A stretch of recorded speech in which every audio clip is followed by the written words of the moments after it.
में हाजिर तफसीलात से पहले नजर डालते हैं सुर्खियों पर।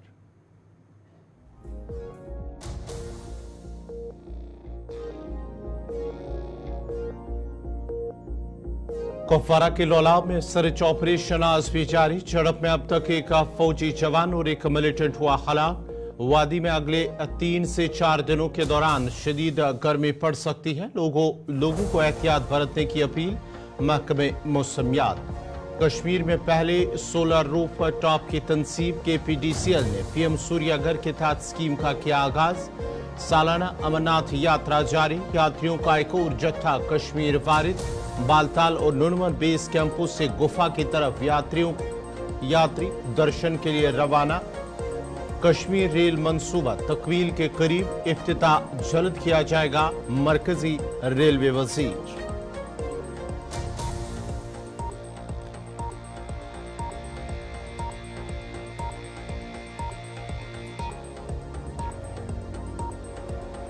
इजरायली वज़ीर आज़म का अमरीकी ऐवान नुमाइंदगान में खिताब। मुस्लिम रुकन रशीदा तलीब का खामोश एहतजाज। अमरीका के सदर जो बाइडेन ने कहा कि जमहूरियत का दिफा सबसे ज्यादा अहम। जमहूरियत की मजबूती के लिए किया काम। अमरीकी महकमा खारजा के तर्जमान मैथ्यू मिलर ने कहा कि पाकिस्तान के अंदरूनी सियासी मामलात पर कोई पोजीशन नहीं लेते हैं। रूस के दारुल हुकूमत मास्को में गाड़ी में हुआ धमाका। मिलिट्री एजेंसी का एक ऑफिसर और अहलिया उनकी जख्मी। PTI का इस्लामाबाद पाकिस्तान में एहतजाज की इजाजत न मिलने पर हाईकोर्ट से रुजू।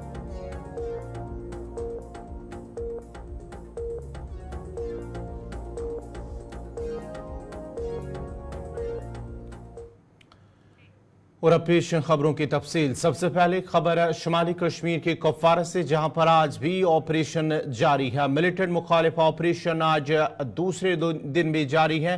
झड़प में अब तक एक फौजी जवान और एक मिलिटेंट हलाक हुआ था।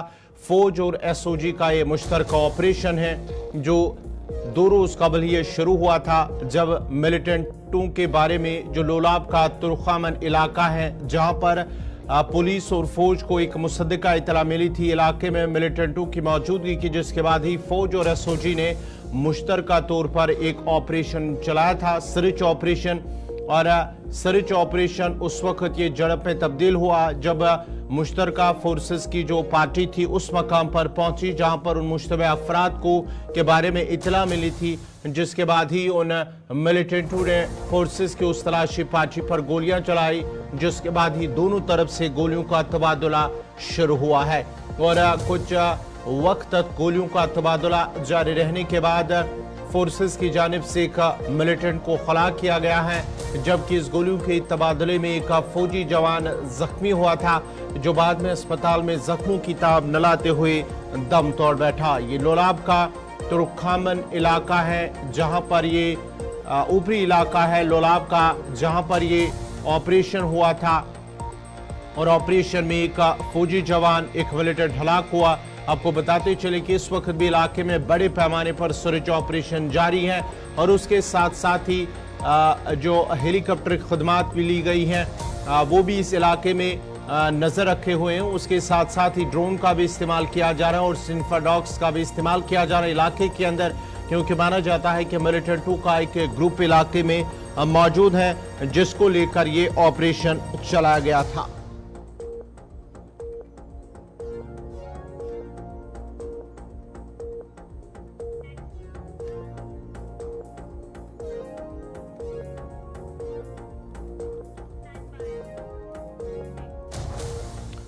पच्चीसवें करगिल दिवस की तकारीब के पेश नजर लद्दाख के द्रास इलाके में जश्न की तैयारियां शुरू की गई हैं। जंग की याद को खत्मी शक्ल दी जा रही है और वजीर आज़म नरेंद्र मोदी इस तकरीब में बतौर मेहमान खुसूसी शिरकत करेंगे। वजीर आज़म उन जवानों को भी खराज अकीदत पेश करेंगे जिन्होंने कौम के लिए अपनी जानें कुर्बान की है।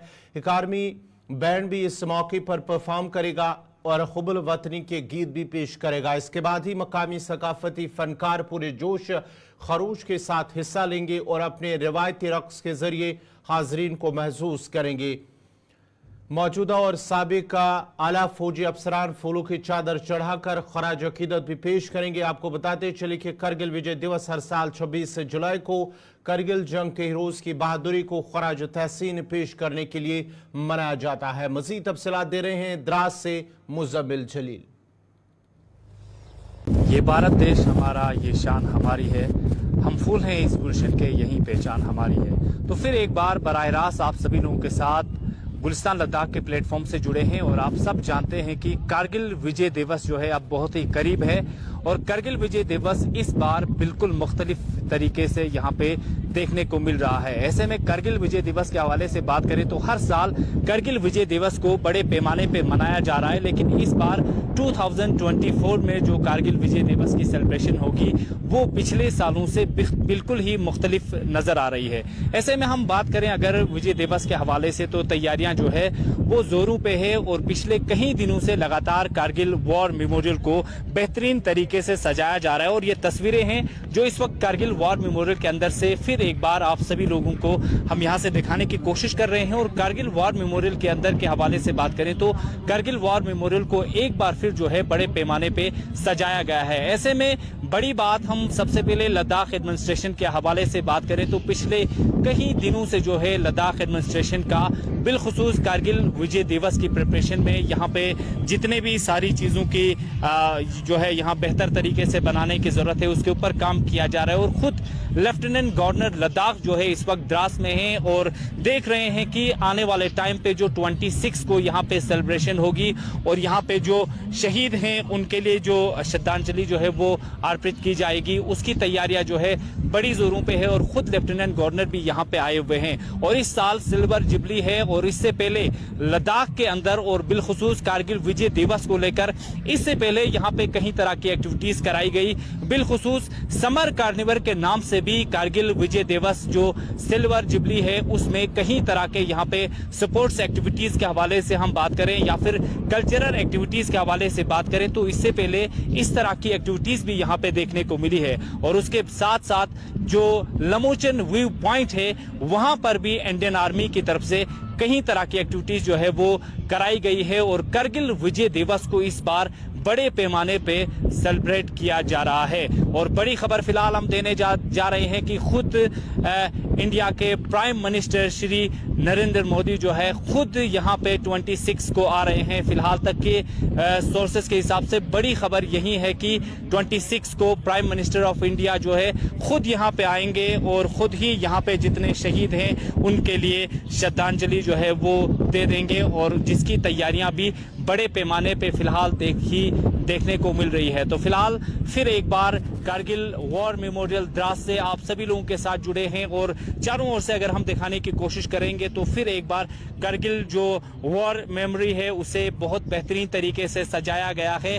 और बिलखुसूस अगर हम बात करें तो यहाँ पे काफ़ी बाहर से भी जितने भी टूरिस्ट के हवाले से बात करें वो भी यहाँ पे बार बार आ रहे हैं और इस साल जो वॉर मेमोरियल को यहाँ पे सजाया गया है इससे आप अंदाज़ा लगा सकते हैं कि सिल्वर जुबली है और किस तरह और कितने बड़े पैमाने पे इस साल कारगिल विजय दिवस को मनाने जा रहे हैं। तो कारगिल विजय दिवस और वॉर मेमोरियल के अंदर से कुछ तस्वीरें यकीनन आप तक पहुंचाने की कोशिश करेंगे और कल 25 को भी यहाँ पे बड़े पैमाने पे मुख्तलिफ तरह की एक्टिविटीज जो है यहाँ पे देखने को मिलेगी और 26 को एक बार फिर बड़े पैमाने पे कारगिल विजय दिवस को मनाने जा रहे हैं। ऐसे में फिर एक बार यकीनन कोशिश करेंगे कि कारगिल वॉर मेमोरी यानी कारगिल वॉर मेमोरी से आप सभी लोगों के साथ हम बार बार जुड़ने की कोशिश करेंगे। और अब जरा बात नींद न आने के हवाले से, जिस तरह से आजकल लोगों की जानिब से शिकायतें की जा रही हैं कि नींद की वजह से, नींद न आने की वजह से उन्हें मुश्किलात पेश आ रहे हैं। लेकिन माहिरीन सेहत का मशवरा है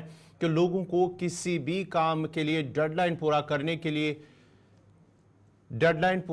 के लिए कभी भी नींद को नज़रअंदाज नहीं करना चाहिए। आपको बताते चले कि यह भी मुनासिब नहीं है कि इंटरनेट पर जिस तरह से आजकल लोग ज़्यादा वक्त गुजारते हैं उसकी वजह से नींद न आने का भी एक सबब माना जाता है। आपको बताते चले, आपको हम ग्राफिक्स के ज़रिए समझाते हैं कि जिस तरह से माहिरीन की जानिब से लोगों को मशवरा दिया है और उसके साथ साथ ही कश्मीर में 45% जो लोग हैं नींद की कमी के शिकार हैं। ये माहिरीन की जानिब से कहा गया है कि मुनासिब नहीं है कि इंटरनेट पर रात की अच्छी नींद के लिए वक्त ज़ाया करे और साथ ही साथ लोगों को मशवरा दिया कि कम से कम 7 घंटे की नींद का मशवरा दिया है और कहा है कि अगर 7 घंटे से कम अगर कोई नींद करता है तो उसकी जो दिमागी हालत है वो आहिस्ता आहिस्ता ख़राब होने लगेगी। मोबाइल का ज़्यादा इस्तेमाल नींद उड़ाने की एक अहम वजह मानी जाती है। उसके साथ साथ ही माहिरीन ने कहा है कि पूरी नींद न करने की वजह से लोग नफ्सियाती बीमारियों के शिकार हो रहे हैं। एक सर्वे में कहा गया है कि मुल्की सतह पर 55% लोग नींद की कमी की वजह से मुख्तलिफ नफ्सियाती और जिस्मानी बीमारियों के शिकार हो रहे हैं। भारत में नींद न आने की वजह से 21% लोग सिर्फ 4 घंटे सो पाते हैं और वादी में नफ्सियाती बीमारियों की बड़ी वजह लोगों का पूरी नींद न करना है। वादी में 45.6% लोग नींद न आने की वजह से बेकरारी और दौरान नींद सांस लेने में तकलीफ महसूस करते हैं। उनमें 34.4% मोटापे के शिकार हैं। वादी में नींद न आने के शिकार 45% में से 32% बेकरारी, 54% जिस्म में दर्द, 7% बुखार, 5% मोटापे के शिकार होते हैं। पूरी दुनिया के साथ साथ वादी में भी दिमाग का जहां 2 रोज पहले ही आलमी दिन मनाया गया, उसके साथ साथ ही मुख्तलिफ मकामात पर तकारीब का एहतमाम भी किया गया है और माहिरीन की जानिब से लोगों को मुफीद मशवरे भी दिए गए हैं। माहिरीन का कहना है कि मुकर्ररा वक्त पर काम खत्म करने के चक्कर में नींद को नहीं खोना चाहिए और हर एक शख्स को कम से कम 7 घंटे की नींद करनी चाहिए। माहिरीन का कहना है कि 45% लोग नींद की कमी के शिकार है और इसकी बड़ी वजूहात में इलेक्ट्रॉनिक आलात का ज़्यादा इस्तेमाल, जंक फूड, गुर्बत, नाकाम रिश्ते और नशीली अद्वियात का इस्तेमाल शामिल है। इसके अलावा नफ्सियाती बीमारी भी नींद न आने की वजह है और मेडिकल साइंसेज सोरा की एक ताज़ा तहकीक में यह भी बताया गया है कि कम नींद करने के आदि मरीज नफ्सियाती बीमारियों के अलावा हार्ट अटैक, जिस्म में शदीद दर्द, थायराइड और दीगर बीमारियों के शिकार होते हैं। तहकीक के मुताबिक मुतासरीन में 53% मर्द जबकि 46% खवातीन होती हैं। 20 से 45 साल के 24.7%, 36 से 51 साल के 12%, 52 साल से 67 साल के 39% और 68 साल से ज्यादा उम्र के 24% मरीज होते हैं। तहकीक में यह भी बताया गया है कि उन मरीजों में शादीशुदा लोगों की शरह 85% जबकि गैर शादीशुदा लोगों की शरह 15% है। तहकीक में रोजगार की बुनियाद पर की गई तकसीम के बारे में बताया गया है कि बेरोजगारी से मुतासरा 39% और रोजगार लोगों की शरह 27%, ज़ेर तालीम तलबा की शरह 8%, जबकि घरेलू काम करने वाली खवातीन में 26% नींद न आने और इससे मुतल्लिक मुख्तलिफ बीमारियों के शिकार होते हैं। तहकीक में यह भी बताया गया है कि नींद न आने और इससे जुड़ी दीगर बीमारियों की शिकायत करने वाले लोगों में 71% सिगरेट नहीं पीते, जबकि सिगरेट नोशी करने वाले अफराद में सिर्फ 29% लोग मुतासर होते हैं। तहकीक में यह भी बताया गया है कि नींद न आने की बीमारी से मुतासरा 45% अफराद में 34% मोटापे के शिकार होते हैं। इस तहकीक के मरकजी तहकीककार और सिक्किम्स में शोबे मेडिसन के जो माहिरीन हैं उनकी जानिब से कहा गया है कि नींद की कमी और इससे जुड़ी बीमारियों में लोगों की एक बड़ी तादाद मुब्तला है। उन्होंने कहा कि मरीजों की शरह 45% से ज़्यादा है, लेकिन ये कहना गलत नहीं होगा कि लोगों की एक बड़ी तादाद इसका इलाज मुआवजा नहीं करते हैं और ना ही किसी से इस बारे में जिक्र करते हैं। उन्होंने कहा कि बुनियादी तौर पर बड़ों में घरेलू परेशानी, काम का दबाव, सियासी सूरत-ए-हाल, जहनी दबाव की वजह बनती है जो बाद में लोगों की नींद कम होने का बायस बनता है। और मजीद कहा कि जंक फूड, इलेक्ट्रॉनिक आलात का बेतहाशा इस्तेमाल करना, मोटापा और ब्लड प्रेशर, शुगर और दीगर बीमारियां नींद न आने का सबसे बड़ी और अहम वजह बनती है।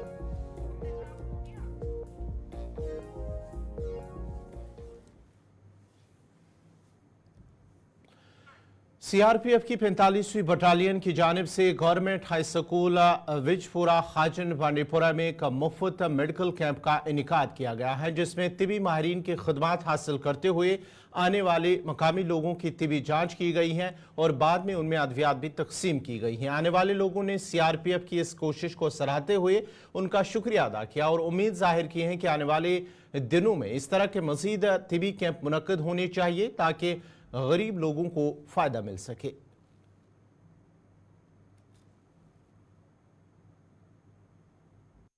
बटालियन कि यमो खोल ये बिजपरिस मज गोडनिक फिर कैंप रिक्वेस्ट कर अगर यम आयन तो यम कैंप खोलन अम सत मिले ये बिजपार कन लूकन जबरदस्त फायदे कम से कम सासन बेमारों को यम इलाज ये दवा मुफ्त दिन लिहाजा कर बड़ शुक्र गुजार यम कैंप लागन खतर आयन तरान इल्तिजा आयन त लग तो यह कैंप ये बड़ शुक्र गुजार 45 बटालियन सीआरपी।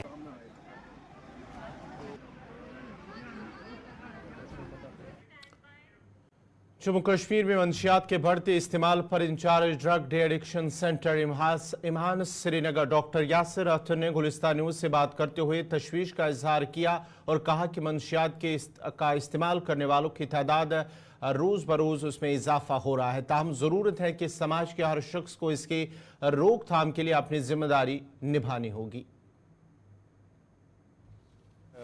मंशियात में मुब्तला होते हैं, ये हमारी सोसाइटी इनको एज ए क्रिमिनल देखती है या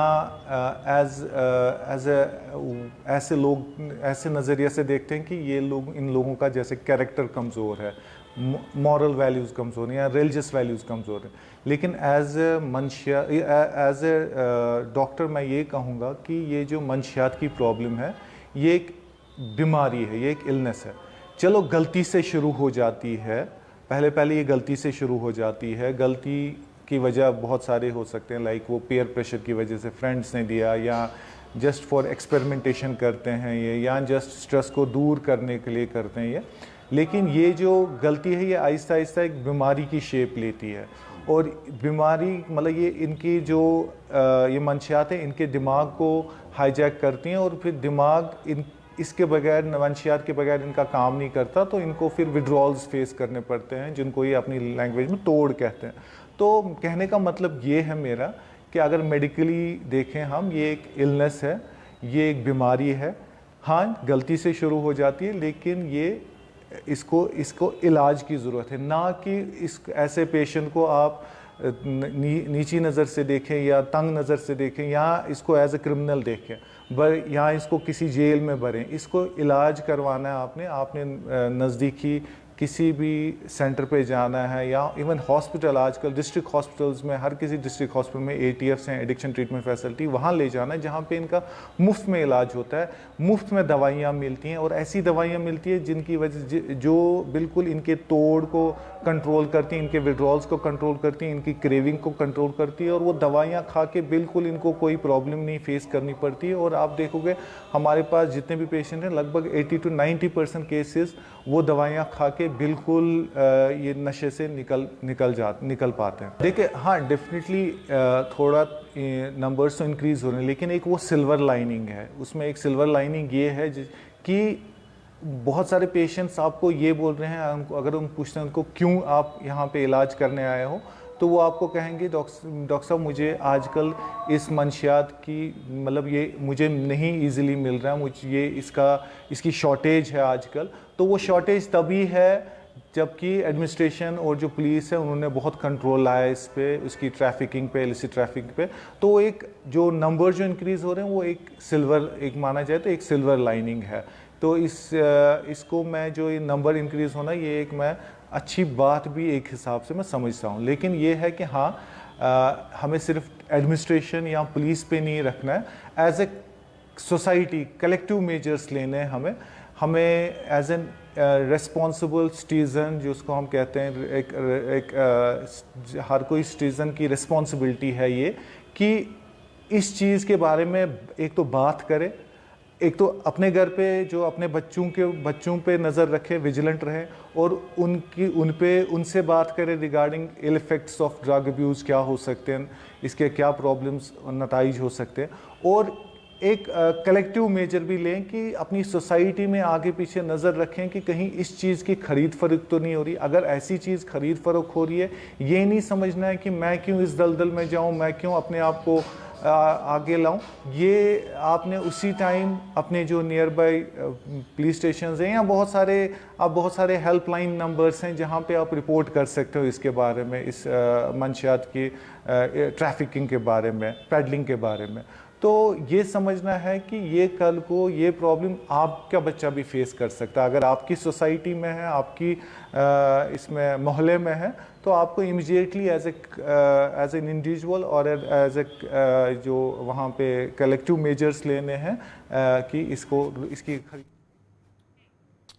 डोडा से पुल डोडा तक का रोड जो डोडा को दीगर मकामात से भी जोड़ता है, जिसके ख़राब हालात से मकामी लोग काफ़ी परेशान नजर आ रहे हैं। ड्राइवर्स और मकामी लोगों ने बताया कि तकरीबन 5 किलोमीटर का यह हिस्सा इसकी हालत जो है वो काफ़ी खस्ता हो चुकी है। इसके अलावा ड्रेन का निज़ाम भी ख़राब हालत में है और बरसात के दिनों में पानी भर जाने का बड़ा मसला दरपेश होता है। उन्होंने R&B डिपार्टमेंट से दरख्वास्त की है कि इस मामले को देखें ताकि इस सड़क पर ट्रैफिक आसानी से चल सके।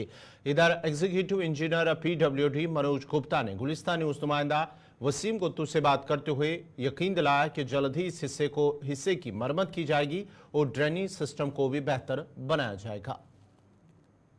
ये रोड हमारी जो डोडा से पुलडोडा जाती है, बड़ी इंपॉर्टेंट रोड है, जो किश्तवाड़ जिसको भी जाना होता है या भद्रवा यही रोड यूज करते हैं। इस रोड में आपने देखा होगा 1-2 साल से विजुअल चेंजेस, जैसे हमने जहाँ पे ब्लॉकेज हो जाती थी ड्रेनेज सिस्टम में, हम वो जो पाइप्स को हटाकर हम वहाँ पे RCC कलवर्ट्स बना रहे हैं। तो साथ ही में जहाँ पे ये अभी पॉट होल्स बन गए हैं उसको भी इसी साल प्लान में रखा है। हमें उम्मीद है कि 1-1.5 महीने में ये रोड बिल्कुल फिट हो जाएगी। अभी जो कंडीशन बनी हुई है, लोग सवाल भी उठा रहे हैं, क्या यकीन दहानी लोगों को करवा रहे हैं और कब तक हम माने कि ये डोडा पुलडोडा रोड जो सही तरीके से ठीक हो जाएगी? ये 1-8 महीने में ये हमारा पॉट होल का प्रोग्राम जैसे ही अप्रूव हो जाता है हम वैसे उसका काम करेंगे। ड्रेनेज सिस्टम भी सही नहीं है, किस तरह से सुधारा जाएगा? वो ड्रेनेज इसमें जैसे जब भी बड़ी ज्यादा बारिश पड़ती है तो जो नालों में जो मलबा आ जाता है उससे जो नालियां जो है ब्लॉक हो जाती हैं, जो रोड के साथ पानी जो है रोड पे बहना शुरू हो जाता है। इसी सिलसिले में हम यहाँ लगे हैं, जहां जहां हमें लगता है कि जहां ब्लॉकेज हो जाती है, पाइप चौक हो जाती है, तो वहां पर हम ये RCC कलवर्ट्स बना रहे हैं ताकि ये प्रॉब्लम कम से कम हो, रोड की ड्यूरेबिलिटी ज्यादा बढ़ जाए। ये आ रही है कि ये रास्ते में खड्डे पड़े हुए हैं, कोई मेंटेनेंस नहीं होती है इसमें, मतलब ऑफिसर लोग सिर्फ पैसे निकालते हैं, कोई मुलाजिम नहीं होता है इसमें देखने के लिए, कोई एईज नहीं होते हैं, कोई ऑफिसर नहीं होते हैं, सिर्फ खाली बिलिंग होती है, बाकी कुछ नहीं, काम 0% होता है। नहीं, ड्राइवर को तो हमें गाड़ी चलने पे तो हर वक्त दिक्कत होती है। मतलब जब भी हम कहीं रोडों पे, ये यहाँ का नहीं है, पूरे डिस्ट्रिक्ट डोडा का यही हाल है। पूरे डिस्ट्रिक्ट डोडा में जो यही हो रहा है। हेडक्वार्टर में जहाँ के बड़े बड़े अफसर वाला रहते हैं, जहाँ की वहाँ यहाँ की कंडीशन है, तो बाकी इलाका की क्या होगी? वहाँ आप देखोगे तो वहाँ तो इससे भी बदतर हालत है। एक रास्ता भी सही नहीं होता है, लेकिन एक सवारियां भी ओवरलोड लोग ड्राइवर साहिबान चढ़ाते हैं, क्या उनकी भी गलती है, लोगों की भी गलती है कि जबरदस्ती अगर 10 सीटें मतलब 10 आदमी की जगह होती है तो 25 आदमी चढ़ते हैं। ड्राइवर बोलता है नहीं जी ये जबरदस्ती। उनको ये बताना चाहते हैं कि कम से कम रोड की तरफ तवज्जो दी जाए, अफसर बालान को हुक्म सादर किया जाए कि ताकि वो उस रोड को मेंटेनेंस करे हर जगह, हर इलाके, चाहे भद्रवा, डोडा, गुंदो, कारा, किश्तवाड़, जैसे भी जितने भी इलाके पड़ते हैं रूरल एरिया में। अगर रूरल एरिया में आप देखोगे तो वहाँ इससे बेहतर कंडीशन है। ये तो हेडक्वार्टर की बात है, तो बाकी जगहों की क्या बात हो?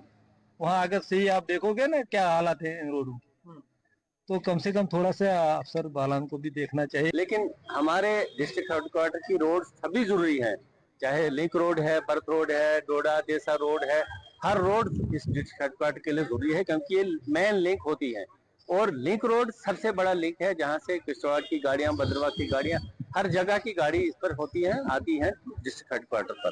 लेकिन इस रोड की हालत ऐसी है कि कहीं रट्स हैं, कहीं रोड वाइडनिंग हुई है, पूरी नहीं हुई है, उसको फिनिशिंग नहीं दी गई है, क्योंकि ये हमारा बहुत पहले से मुद्दा था। हम हर मीटिंग में ये बोलते थे कि इस रोड की वाइडनिंग की जाए, डबल किया जाए, लेकिन ये इस पे काम किया, या तो पैसा खर्च प्रॉपरली नहीं हुआ, या तो मैं कहता हूँ मैनेजमेंट नहीं सही हुई, तो इस पे रट्स भी हैं, काफी काम अभी बकाया है। 3 साल 4 साल से काम चल रहा है। 5 किलोमीटर की रोड है, ये पूरी नहीं हो रही। सरफेस भी ठीक नहीं है, बैक साइड भी ठीक नहीं है, ड्रेनेज ठीक नहीं है। क्योंकि ये जो पैसा लगा है, अगर इस पे प्रॉपर देखा नहीं जाए, प्रॉपर चीजों को किया नहीं जाए, ये फिर डैमेज होगी। ये हमारा बहुत इंपॉर्टेंट। लेकिन इसके अलावा भी मैं कह रहा हूँ, एडमिनिस्ट्रेशन से कहता हूँ, जिसके पास भी ये रोड है, चाहे PMGSY चाहे RNB है, ये भरत रोड है, देसा रोड है। देसा रोड की देखें तीसरे किलोमीटर की क्या हालत है। रोड तो ठीक है, लेकिन वहां देखें जब भी बारिश आती है, ऊपर से स्लाइड आता है, स्लिप आती है और जमा होती है। और ज्यादा इंपॉर्टेंट हमारी मेन रोड है डोडा पुलडोडा रोड, डोडा पुलडोडा लिंक रोड। यहाँ से हमारा लिंक किश्तवाड़ के लिए भी है, भद्रवा के लिए भी है, मतलब गुंदो के लिए भी है, ठाठरी के लिए। सबसे ज्यादा ट्रैफिक मुझे लगता है इसी रोड पे चलता है, इसी रोड पे लोग आते जाते हैं। बाकी इसके अलावा भी लिंक रोड्स हैं, उनकी भी बुरी हालत है, उनका भी देखना चाहिए। मैं एडमिनिस्ट्रेशन को, गवर्नमेंट को ये बताना चाहता हूँ कि इन रोड्स पे और कंसर्न महकमे को, चाहे PMGSY चाहे RNB हो, उनके अफसरों को बताना चाहता हूँ कि वो काम कराएं, अपनी निगरानी में कराएं। अगर नहीं हो रहा है, क्यों नहीं हो रहा है? अगर आपने टेंडर किया है, क्यों नहीं टाइम पर होता है? इन चीजों को अफसरों को देखना है, एडमिनिस्ट्रेशन को देखना है। ये मेरी गुजारिश है कि इस चीज को जल्द दुरुस्त किया जाए। रोड अच्छी होनी चाहिए ताकि गाड़ियां भी बचे, लोग भी बचें, क्योंकि कहीं रट। नाजरीन, फिलहाल उर्दू खबरनामे में मेरे साथ इतना ही। आप गुलिस्तान न्यूज़ देखते रहिए। गुलिस्तान न्यूज़ पर खबरों, तज्ज़िये और तबसरों का सिलसिला दिन भर जारी रहेगा। मुझे दीजिए इजाज़त। अल्लाह हाफिज़।